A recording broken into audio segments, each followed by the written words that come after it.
Okay. Is my pimple visible, though? I think, yeah, we're good. Okay. Hey, everybody, how you doing? Tekking and Barry back again for a One Piece chapter review, and guess what? Big news, ladies and gents. There's no break next week. At least not that I know of. From everything I've been reading and everything, no break next week, regular chapters. We're kind of getting back in the flow of things, so that's good. I'm still going to do the Return to Reverie chapters at some point. I'll fit those in, but yeah, for a while there, it was like One Piece was like a bi-weekly kind of thing. Now, I still want to be kind of careful. I don't want to jinx it. I don't want to be like, yay, we're getting back to it, and then like, chapter today, chapter next week, and then something happens, and it's like, oh yeah, 1 month break. I'm like, crap. But for right now, it seems like everything's doing good. So this will be One Piece chapter 981 review titled Joining the Fight. Will Scratchman Apoo turn out to be the strongest character in the entire One Piece world, even mightier than Shanks himself? Well, I guess we're just gonna have to find out here in this chapter today. Alright, so there's no continuation of the cover page story with, Beiji's All My Family, so unfortunately we don't get to see Lola and Gotti sitting down and planning out their wedding. That would have been extraordinarily interesting to watch. I mean, there's a lot of stuff involved in a wedding. You gotta figure out who you're gonna invite, okay? And then, like, what's the centerpiece for the tables gonna be? And there's always people that always complain no matter what. You're like, oh my god, have you seen that cake? I can't believe they went with that kind of tablecloth for this kind of reception hall. Alright, so that's gonna get kind of soap opera-y coming up here in a second, but no, we actually get this really cool cover spread, though, of the Straw Hats at, like, a rave. Not all of the Straw Hats are there, but you got this really cool, like, orange and blue coloring. You got Sanji there DJing. You got Chopper, you got a, I guess it's a kitty cat hanging out next to Sanji. Freaking Zoro's in the background. It looks like he's just asleep, but here's like, a beer mug next to him, so I'm guessing he just partied a little bit too hard and he passed out on the couch there. You got Nami, you got Luffy. They have a bunch of different kinds of albums. What do some of the albums say? I'm just gonna read some of these. Every Life Has S. Oh, yeah, Every Life Has S. I guess Every Life Has a Saxophone. Okay. And, let's see, what are some other ones?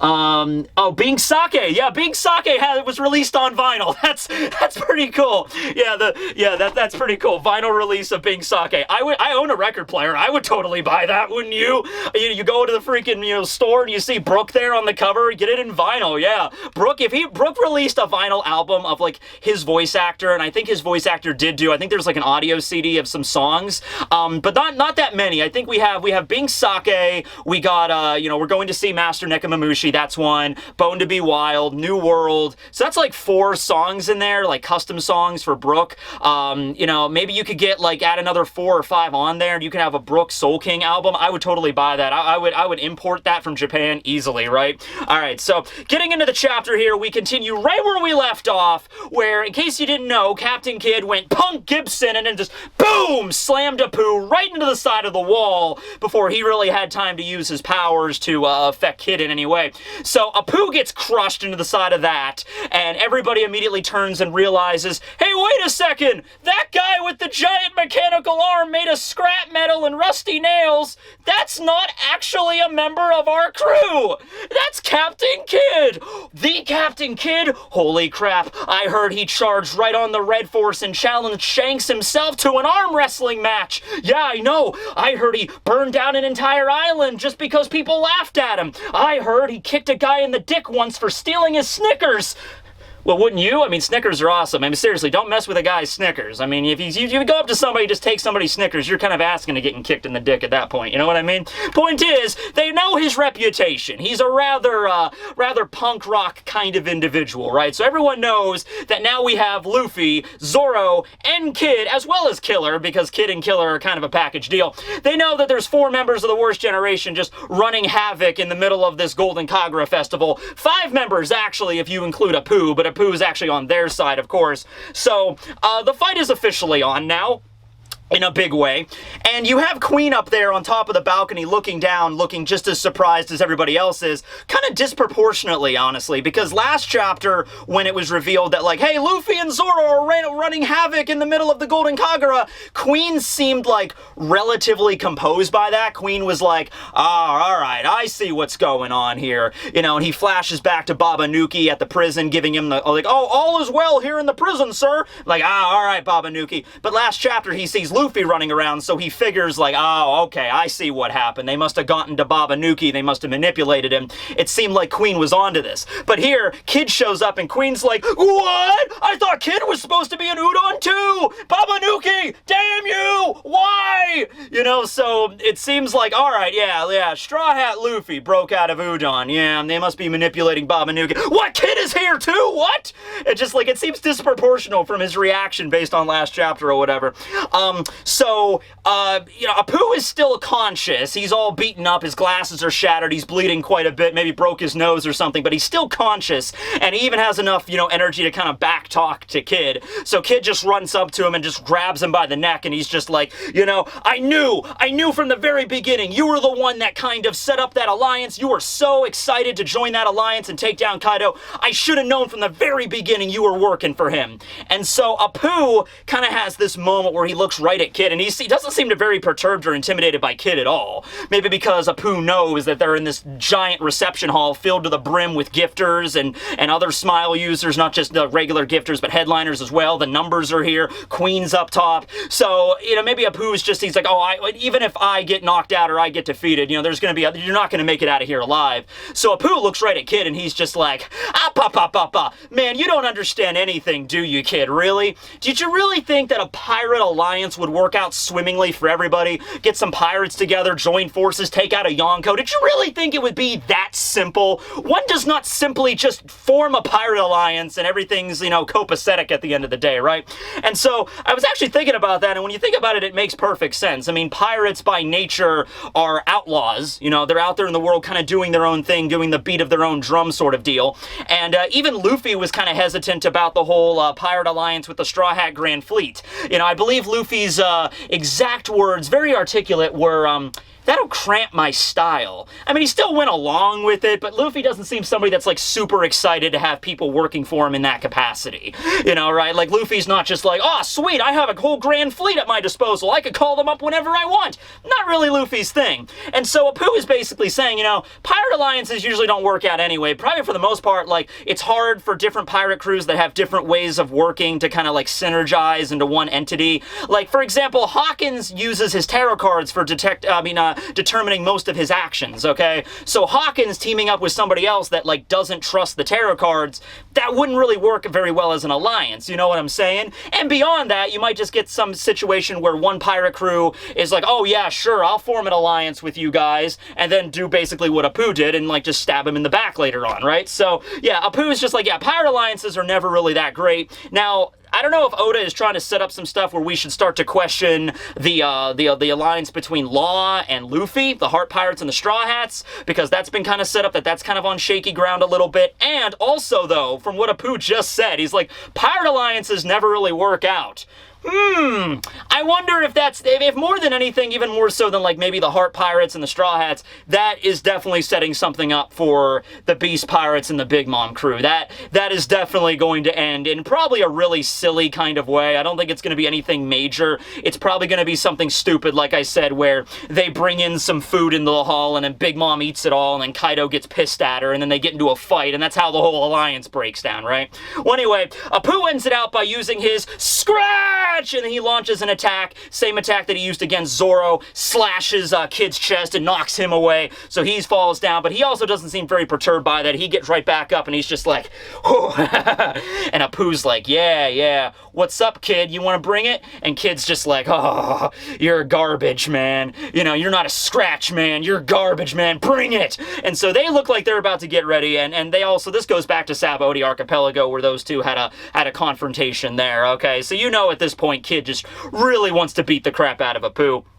So, some other members there, you got the gifters, you got the pleasures, you got the waiters, you got everybody involved there. They're like, hey, Boss Queen, these guys are, like, really, really strong, like, ridiculously strong. Honestly, I don't even know why I'm here anymore. I should probably be leaving this place because it's very likely I might die here, but you know, taking them in alive might be kind of difficult. Queen's up there smoking on his big cigar, and he's just like, yeah, I get you.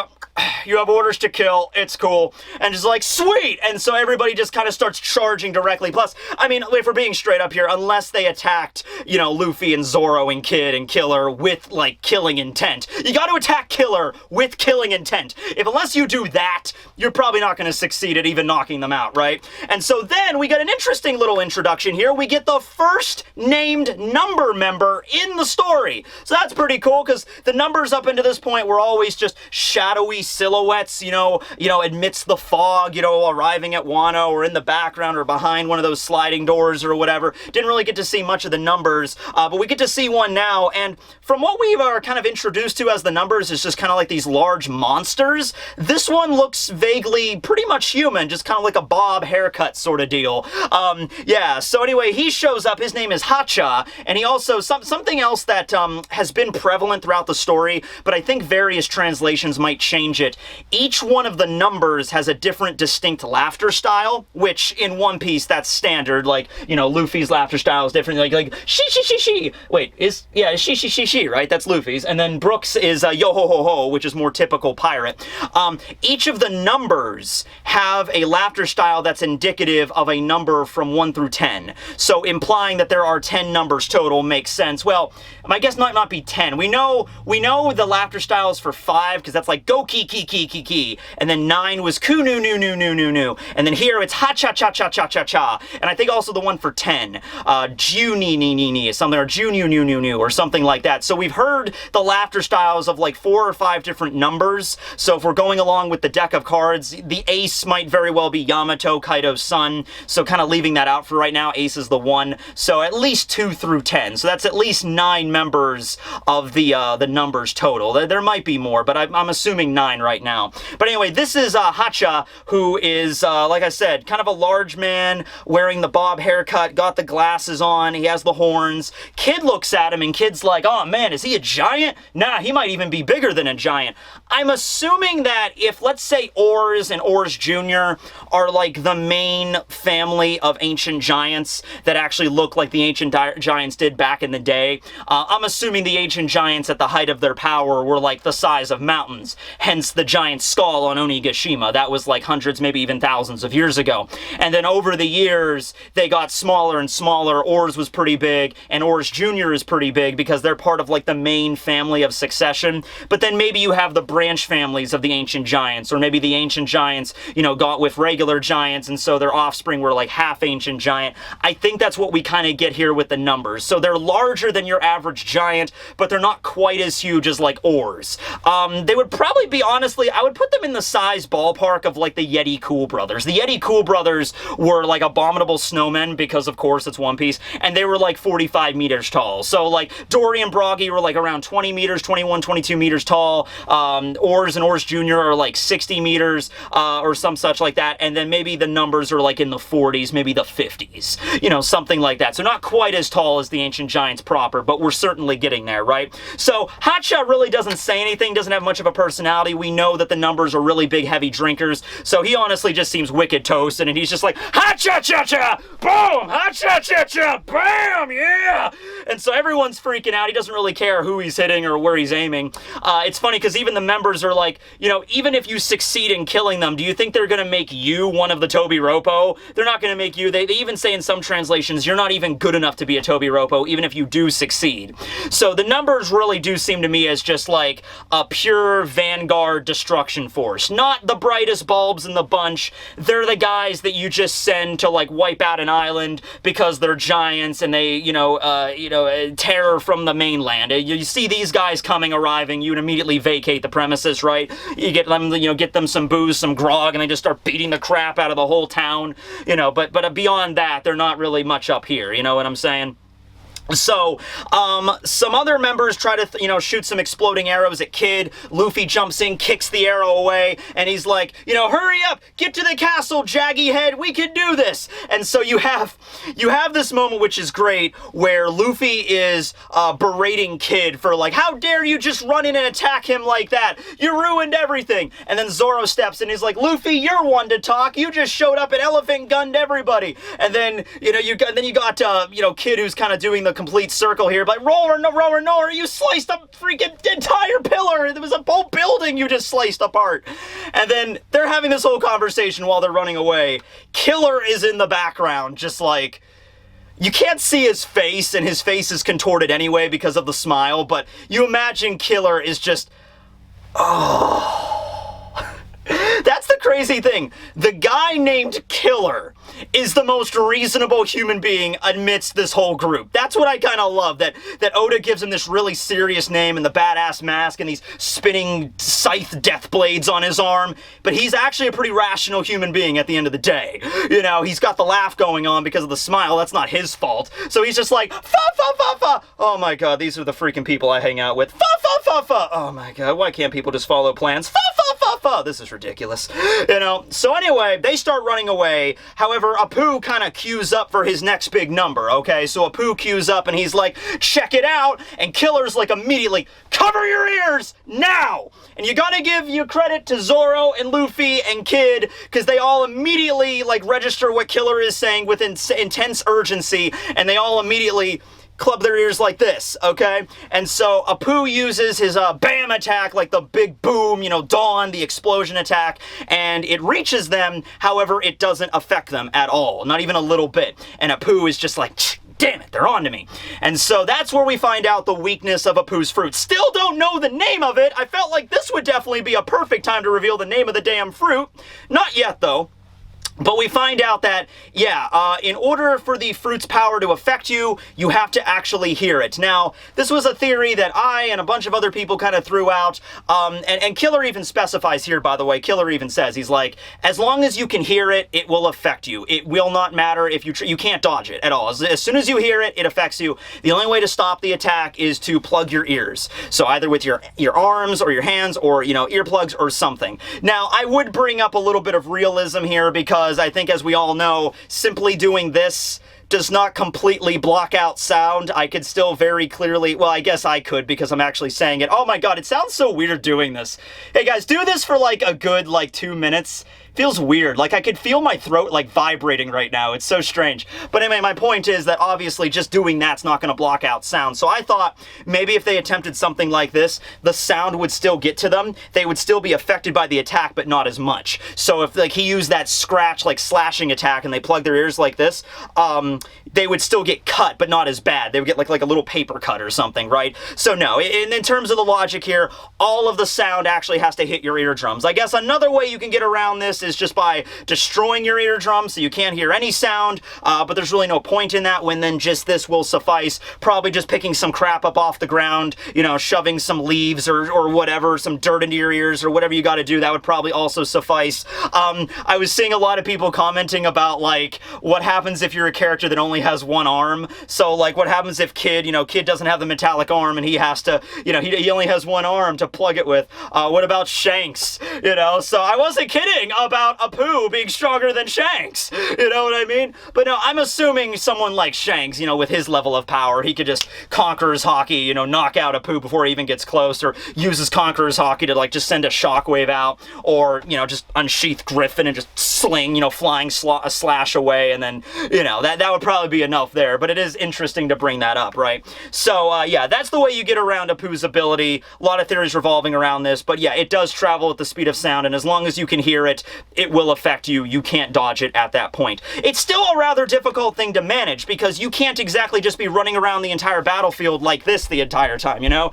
You know, especially since, like, Luffy needs his, you know, he could use his feet as well to fight, but, you know, most fighters typically need their hands, so you'll be running around the battlefield protected from Apoo's ability, but then all the other freaking numbers and all the, you know, the gifters and headliners are going to be attacking you from different directions, and so it's still not that effective, and Killer even says you basically just have to be really good at anticipating surprise attacks, right? So it's funny because he tells them to shut their ears, and he gives them this whole explanation I just gave you about Apoo's fruit, but their ears are still plugged, so they didn't hear any of that. So I guess we're gonna have to wait until they get away from Apoo's range, and then Killer's gonna have to set them down and actually, okay, here's how you dodge the attack. It's not foolproof, but here's how you dodge the attack. All right. So they all start running away. we get a little bit of a flashback on Killer's end of things. We have all of the Hall of Onigashima, like, you know, losing their shit over, like, oh my god, all these members of the worst generation are here, they're wrecking everything. Hey, did you hear Killer ate a bad smile? Oh, hey, that's kind of a weird thing to bring up right about now, man. Like, the entire hall is being destroyed, but yeah, I guess we can talk about the issue with Killer eating a smile and becoming a pleasure. Yeah, what do you think about that particular situation? Yeah, I don't know, it's kind of weird thing, but when people say that, Killer was kind of flashing back to when he did eat the smile fruit. And see, we don't know the whole story here. We know that Kid got captured and then got thrown in the jail cell by Kaido right after their meeting with Hawkins, Apoo, and Killer and Kid. Maybe Killer escaped from that particular encounter with Kaido, got the rest of the pirate crew together, sailed to Wano to try to rescue Kid, and then at some point Orochi got involved, and Orochi presented one of the smiles to Killer, and he's like, if you eat this fruit and you make it and you receive an ability, then you can save your captain. Ha ha ha! I am Lord Orochi. And so Killer decided to listen to Orochi. You know, it's just like this. It keeps happening over and over again. Quit taking Orochi at his word. He's going to screw you over. Can you not tell by looking at this guy that he is a duplicitous asshole? You know what I mean? Like, damn it. Odin's the same way. It's just like, whatever deal you're gonna make with him, it's not going to end well for anybody involved. You need to figure out another way, all right? I understand Odin had, you know, everything sort of like, you know, because, you know, Kaido had kind of orchestrated everything, hold the whole freaking country hostage, essentially, but you knew, you can't expect, like, oh, okay, Orochi, I'll take this fruit and eat it, and if I get the power, then I'll be able to save my captain. Fair deal, you know. Ah, crap. You know, like, I don't really get it myself, but whatever. Okay, so, oh, and keep in mind, yeah, remember, Killer does have the power of a smile, so he can't swim anymore. He has the smile in him, but he does, I mean, I guess I should say, he has the negative effects of the smile. So he can no longer swim, but he doesn't have a devil fruit ability. So he got, you know, the crap, he got the crap straw out of all this. So we get a little bit of a flashback there. Then we cut over to Who's Who. Who's Who is with his little group, consisting of a bunch of people that are dressed similar to him, as well as like two sexy cat girls wearing BDSM gear, kind of like cozying up to Who's Who. I'm like, oh, Who's Who? Yes, that's my name. Who's on first? Who's on first? Who's on second? Who's Who on? Yeah. So he has a little group, and his group are looking down at all the chaos in the Golden Kagura, and they're like, hey, Master Who's Who? Yeah, who? Who's Who? Yeah, who? He's like, maybe we should get involved here and we should bring them in. You know, we might be able to succeed there. You know, our chance for fame is right here. And Who's like, nah, you know what? Leave them to the small fries. We're here to, you know, form a search party to find Yamato. And he's like, all right, I want everybody to look for information on Yamato. They seem to be implying this is going to be a really tough mission. This is not going to be as easy as just like, oh yeah, let's head over to all of Yamato's favorite places he likes to hang out. He's got to be somewhere. No, it seems like they're starting a really massive search party all over Onigashima. He could be hiding under any rock, basically. Is Yamato Patrick Star? Maybe, possibly. I don't know. We'll table that for right now. But anyway, yeah, he's like, I got my two sexy cat girls and a bunch of other people in my party, and so we're gonna go look for Yamato. And he looks over at Queen, Who's Who does, and Who's like, so Queen wants to take somebody out, huh? Well, I guess that makes two of us. And they just kind of set off, and the other members are like, oh, we gotta hurry up before Sasaki. So yeah, it seems like Sasaki and Who's Who, they're the ones that have the big rivalry there. They might have been members of the Tobiroppo for the longest. They have that drive to become a calamity the most. And it seems the Tobiroppo member that Queen was referring to last time was probably Who's Who. Because Who's Who is like, oh yeah, he wants to get rid of me. All right, I'll get rid of him. You know, so they have some bad blood between them there. But Who's Who doesn't directly get involved in this brawl. He just heads out to go find Kaido. I mean, Kaido's son, Yamato. We have a brief moment with Big Mom. We don't see her in view yet. She's still behind the wall. They were getting changed into her massive kimono that I'm sure had to be custom fit. And she's talking about her crew. She's talking about how the Queen Mama Shanter, oh yes, mama, the crew called me and it seems the ship is fine. They should be arriving rather soon. And they're like, but, you know, Miss Linlin, we haven't seen any ships at the port. And Big Mom's like, port? There's a port? Hold on a second. It took me a bit, but I think I figured out what they were referring to there. Okay, we'll wait to the end of the chapter. All right. So the next scene, we cut over to Kinemon's group where they're charging around the east side of the mountain, and they're heading to try to, like, okay, so the original plan here, they're changing it on the spot, but it actually seems like a pretty smart thing that they're doing. The original plan was to circle around the mountain, get to the rear, and then attack attack Kaido's castle while everyone's drunk, okay?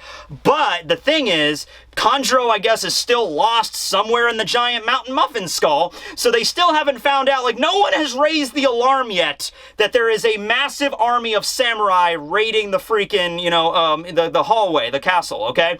So, you got Luffy and Zoro and everybody causing havoc at the Golden Kagura in that banquet hall, but beyond that, they think they just, like, I guess, broke in. They don't know there's an entire army waiting outside, right? So the red alarm hasn't been raised yet, and so Kinemon realizes this, and he's like, okay, you know what would be smarter for us to do, because we're only these disguises that I made? We should break our forces in half. Send one of the forces on the original path, go all the way to the back, and send another group into the castle, kind of like, so you're going around the castle here, going around the mountain skull, and then you stop, send a group kind of halfway to infiltrate, and have those guys lay low. So just pretend to be members of the Beast Pirate crew. Don't cause any havoc yet. And then it's sort of like a pincer move. And then so when the other group reaches the end, it's just like, oh, pirates are attacking us from the south! Attack! Retreat back to the north! Oh no, there's pirates over here too! So, classic pincer maneuver, catch them right in the middle there. Considering Luffy and Zoro are not part of this particular group, it actually does have a fairly high success rate, I would honestly say. However, there's a little bit of a snafu here. Oh, you know what? Before I even get into that, there's something else I gotta bring up, and I'm sure a lot of other people might have noticed it. Okay, so, for those of you that don't know, I'm a bit of a geography buff, That's not something I'm just throwing out for the purposes of this series on YouTube. I genuinely care about geography. My underwear right now, it has a design of the Eurasian continent, okay? Yes. So anyway, my point here is that, if you also like geography, you might notice that the compass directions of what everything is going on here is a little confusing.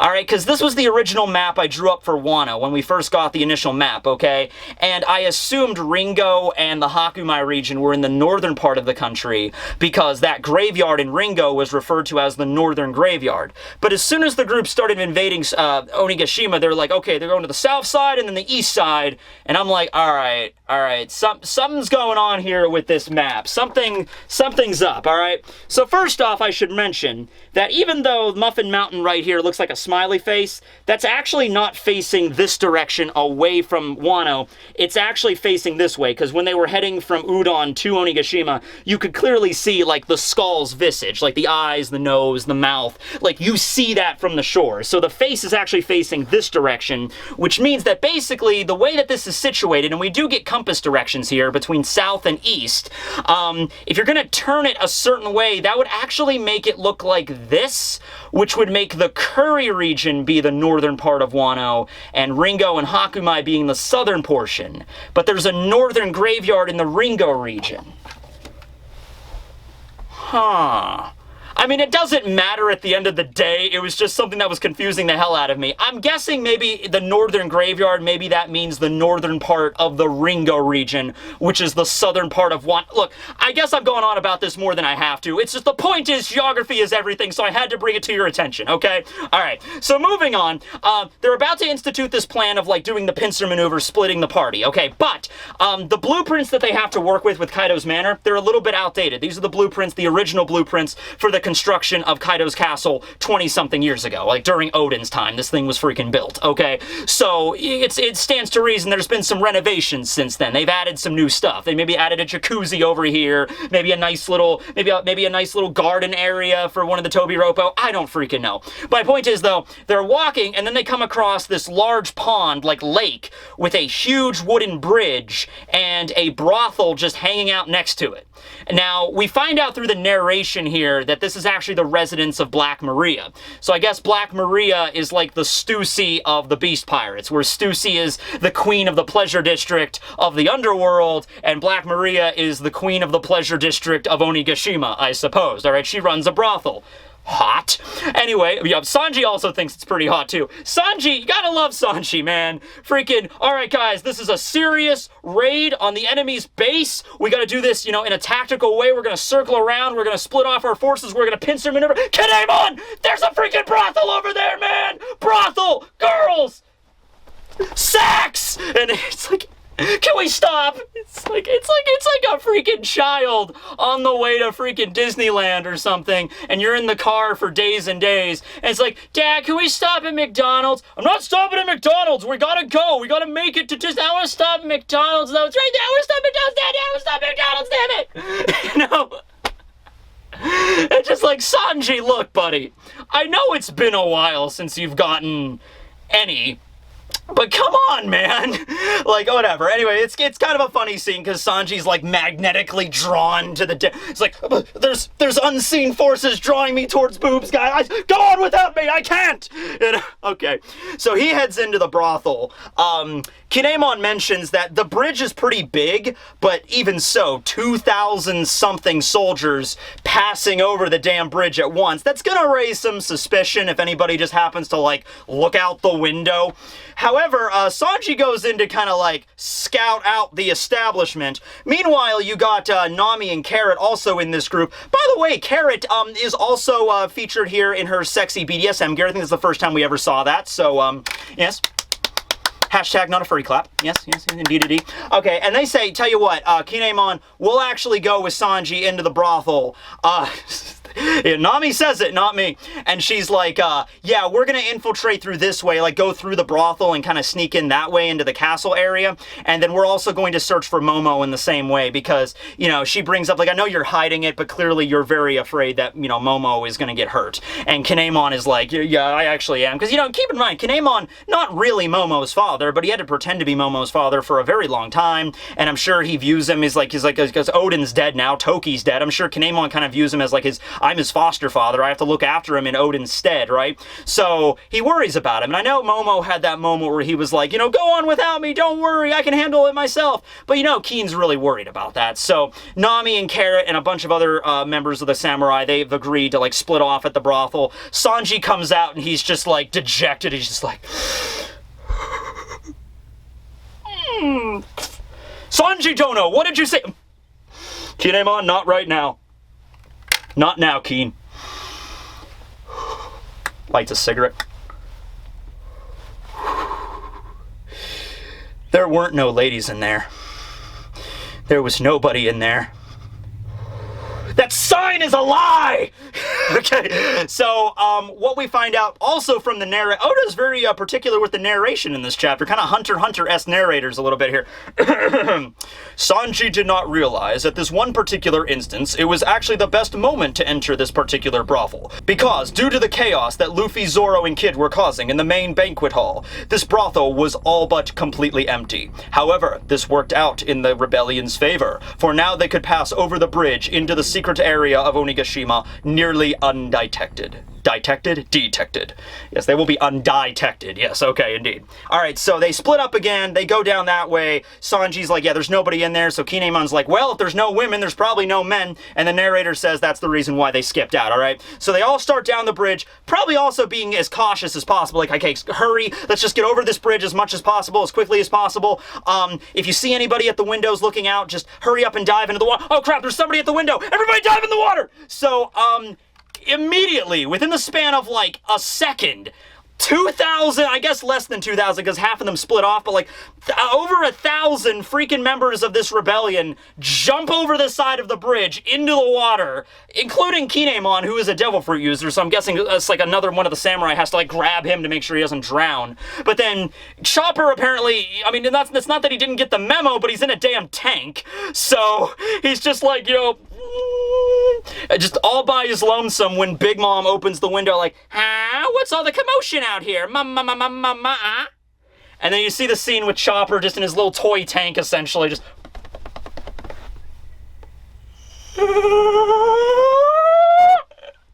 reminiscent of the scene where Chopper found Big Mom on the beach and he was like, ah! So, is Chopper gonna be the one to take out Big Mom in this arc? Because Because it seems like Oda's setting that up a little bit, you know? It's gonna be, tell you what, it's gonna be Chopper, and it's gonna be Nami with Zeus. That's gonna be the epic team that's gonna take out Big Mom, one of the 4 emperors, once and for all. Seems to be implied there. I would love at that one moment, Chopper just freaked out and was like, ah! Big Mom! And just fired the freaking mortar blast, like, right in her face. It probably wouldn't have done anything. It probably just, like, ruined her eyeliner or whatever. Just, boom! And just, like, ma. Oh, that was a bad idea. How do I turn this thing into a Megazord? Frankie, help me! You know? So, yeah, that would have been funny. But we'll see how that pans out. We'll see how that goes. All right, so we don't know what happens. That just leaves off there with them, like, staring at each other super awkwardly. I wonder if Big Mom would remember Chopper in any way. We'll see how that goes. All right, so now we get to the last scene of the chapter, though. We cut to the outskirts of Wano at the Koi waterfall, which is the main entrance. And then we have the Queen Mama Shanter there. We got Perospero, we got Galette, we got Montdor, we got Smoothie, we got Daifuku, we got, Flampe is also there. Thank you for reminding me about that, Oda. And what's even funny is Flampe is there like, oh man, I can't wait to meet Kaido. I bet I'm gonna be his favorite. I want to be his favorite little sister. I think there's a reason Oda brought Flampe along. There's a reason. Just to set it up, that how much we hate her again, and then to have, like, a satisfying finish. I would love a scene where Flampe uses her little balloon floaty dress to, like, float up to Kaido's head. He's like, Kaido-sama, I love you so much! Oh my god, you're so kawaii, big brother! And then Kaido's just like, what the hell? BAM! And then just takes his Kanombo and just smacks Flampe. I don't want her to die, though. I want her balloon dress to deflate and just like cartoonishly fly out of Onigashima, and then you know how the mountain has those horns? Like her dress just gets snagged on one of those horns at the very top of Onigashima, and she just dangles there for like the rest of the arc. And so even after everyone's defeated, she's like, guys, help me, I'm stuck up here. That would be a satisfying finish for Flampe's character arc. I think that would work out, but Flampe is there. And so they are basically doing the same thing they did earlier. They get all the koi attached to the Queen Mama Shanter, and they're rocketing up the freaking waterfall, and like, oh my god, how is this the only way into this damn country? So, interesting thing here, I was a little confused exactly where Big Mom's kids were, ever since the last time they got kicked off the waterfall by King. I mean, that's been several days since that happened. I assumed after Big Mom and Kaido met each other, then, like, right after the alliance was formed, I thought that they were gonna get, you know, the Queen Mama Shanter into Wano. But apparently, the Big Mom crew has just been sitting, you know, anchored off the shore of Wano for, like, days. I'm sure they've been communicating back and forth with Dendemushi and whatnot, but still, you think like they would have arrived at the country by now, right? But no, they're finally getting ready to arrive, and I guess no one told them about the Mogura port, the mole port underneath Hakumai, the other main way into the country, the way that like Apoo got in, where you just like sail through a waterfall, and then you go up like a pulley winch system, and you just get to the surface. Guess no one told them about that. And that might be the port that Big Mom was talking about. It was like, what port? There's a port? And so that's probably the one we were referring to. But no, they're going up the waterfall, and so they're escalating that. And it seems like Perospero and everybody are kind of like dubious as to what the whole alliance thing is all about. Like, what's Mama thinking about forming an alliance with Kaido? It's like, I don't know. But just don't forget the main reason we came here to begin with. Oh yeah, that's right. To take care of Straw Hat Luffy. Well, it's okay. We're gonna do it this time. And that King bastard isn't gonna knock us off the damn waterfall. Here we go, everybody. We are the Big Mom crew. This arc is our arc. Just because Totland is over doesn't mean we can't have our action again. We're here. We're gonna do it. Here's the surface of the... What the hell is that? Oh, is that King again? And then they get knocked off again by another winged Yonko commander by the name of Marco the Phoenix. Love it. I love that. It's beautiful. It's beautiful. They're sailing up, and they're like, King, you bastard, you're not going to knock us down again. Wait, what's that? BAM! And then the same exact thing. They go tumbling down the falls again. You gotta love running gags. Oda certainly does. Okay. So, Marco is in Wano, but wait, not yet. So Marco just kind of like, what he says, he's like, oh, I heard that the Big Mom Pirates and Kaido were making an alliance. Didn't know it was true. Oh, well. Bam! Just kicks them off the side of the damn falls. And then as they're falling down, he says, you know, by the time you actually make it up here, provided another freaking winged devil fruit user doesn't show up and kick you off the side of this damn thing again. By the time you actually do manage to make it up to the top of this place, I think the era is going to change a little bit. The age of the age that we're in is going to shift in a big way. So that's some major, well, I'd like Marco laying down that foreshadowing. So the ship goes tumbling over the falls again. Meanwhile, off to the side, you have Nekomamushi saying that, wow, look at that ship just falling down. And then another character ending out the chapter saying, oh, yeah, that was probably Marco. Haven't seen him go this crazy since the war, I think. And the character, we don't see them in full view, but we all obviously know Nekomamushi is Nekomamushi. He has a very distinctive mouth. He's a cat. But then for the other character, though, we have a character wearing some lipstick and a kimono. It's Izo, kids. I know, right? And I just made this video like a couple weeks ago. I'm just like, I read that, and I'm just like, I was reading the spoilers for this week, and I was just like, wait, what? Huh? Is that actually a thing? Because, like, when I read the spoilers sometimes it really is just fake information. But this time I really wanted it to be true, because I'm like, I just talked about this, like, a little bit ago. Like, I wasn't sure about Marco showing up, and I'm still curious about that, because the whole thing with Marco was like, I can't go because I have to protect this town. So I don't know, maybe, like, Nekomamushi arranged so maybe the Forest Guardians would maybe protect Sphinx Village or something, or maybe they already had a run-in with Weevil, and they dealt with that already. I'm not really sure, but for whatever reason, Marco agreed to come with freaking Nekomamushi. He's here now in Wano, and they also went and picked up Izo along the way. Now, there's a lot of questions to unpack here with Izo. Izo apparently was not in Wano this entire time, so that makes me curious, like, what happened after the Payback War and all the Whitebeard pirates disbanded? I assumed Izo would just go back home to Wano. But I guess he didn't. I guess he went somewhere else. Maybe he was injured. Maybe he had to tend his wounds or something. Maybe Izo knew the 20-year prophecy, and he's like, okay, well, it's only been 19 years since the prophecy. I shouldn't try to make my move until the 20 years, until I get to see my sister again, Kikunojo, until all the other scabbards return. I probably shouldn't even go back to Wano at risk of getting captured or, you know, killed by Kaido or Orochi. So there's a bunch of different, like, explanations I want to know. I want to know why Marco's there with them. Why did he change his mind? What's up with Sphinx Village? What's up with the other Forest Guardians of the Minx? Did they stay behind to protect it? What about Weevil? What about his mom? And what was Izo up to this entire time? Where the hell did Nekomamushi find him at? You know, I'm not really sure. Maybe they just found him along the way. Maybe Izo was sailing back to Wano this whole time. It's like, well, I'm going to sail back home to see if we can, you know, meet up with the scabbards and make something happen and free my country finally after like 20-something years. This goes back to the whole question of like Whitebeard and why didn't he get involved in Wano? I made a whole video about that as well. So a lot of stuff here, but I am super pumped to see Izo and Nekomamushi again, and especially Marco. Marco also, we get, I think, the first named attack he's ever used, which is Phoenix Mark, or like Phoenix Crest, where he like just smacks the freaking, you know, Queen Mama Shanter over. Remember, Marco's fire doesn't really burn you, so he doesn't really have techniques like Ace where he can just set you on fire. So his attacks are pretty much physical, where he can just like kick or claw you with his Phoenix Talons, or like, you know, like Phoenix Drill Beak, or Drill Peck, or something like that. He can do that kind of stuff, but the fire isn't going to hurt you. It's just going to heal you if nothing else. So that was pretty cool to see Marco back in action, and I love how Izo says, like, oh yeah, this is the first time I've seen him getting serious since the war. And when he says war, I'm assuming he means the Payback War, not Marineford, because the Payback War happened after Marineford. That was the last, you know, thing the Whitebeard pirates really did before they all got disbanded. And you know what their big kicker here is? We still do not know if that's the only people that are present. We saw Neko, we saw Izo, we saw Marco. They all end with O's. It's Nekomamushi, but Neko is cats, so it's fair. What if there's other commanders of the Whitebeard crew? What if we pan out? Because we only see, like, the close-ups of the lower parts of their face here, except Marco. We get a full badass full-page spread of Marco.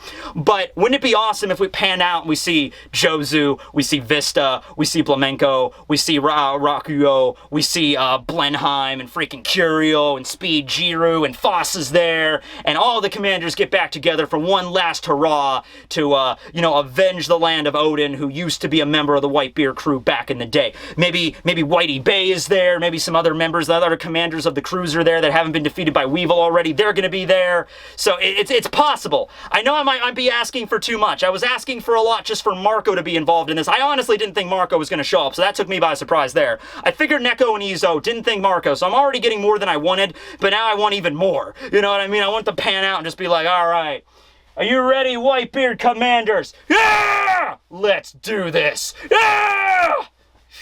Jozu only has one arm, but yeah! They have a little picture of Thatch. Yeah! yeah! Yeah, let's do this! Little picture of Whitebeard, Ace, and Thatch, and they just hold them up and just like, yeah! Alright, so anyway, that's the review. Thanks for watching, everybody. Hope you guys enjoyed, and next week we'll be back here with another one. Let me know what you think about the weakness of Apoo's fruit. How do you think that's going to be utilized later? And also, what do you think is going to be up with the whole explanation of Izo and everything? I highly doubt they're going to explain all of that in the next chapter, but maybe we might. I hope at least we cut back to them next chapter. I hope it doesn't just, like, cut back to Onigashima. We don't get to see what's going on with Izo and Neko for, like, another 10 chapters or whatever. Like, Oda's like, okay, they're in Wano. I gave you confirmation. They're in Wano now. Don't worry about it. We'll get back to them in like 15 chapters. I'm like, no, I hope we cut right back to them, honestly. But anyway, thanks for watching. This will be Tekking and Barry signing out, everybody. And remember, geography is everything. Get to it.